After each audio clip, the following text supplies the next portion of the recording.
не да е зрело, туку тоа е и презрело веќе да се изгради дом за стари лица во Струмица.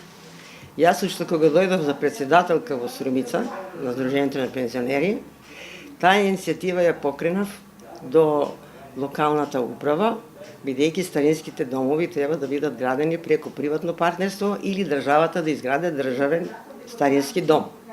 Старинските домови се за лица кои што не можат да си ги прават своите потреби сами, кои ќе им треба и лекари, им треба и сестри, и треба сите тие неги, нели што треба да ги има.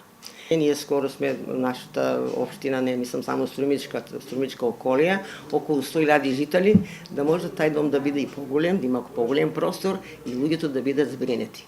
Од јас како председателка често пати на мене ми доаѓаат деца кои се во странство, а родителите им се тука. Ама сами имат куќи, ама сами не можат да се издржават бидејќи се болни луѓето и им барат да се сместат луѓето во старински дом. И ние не бевме во состојба тоа да го створиме. Јас секоја година во мојата програма за работа на Сдруженијето на пензионери тоа го инициирам и го доставувам до локалната управа.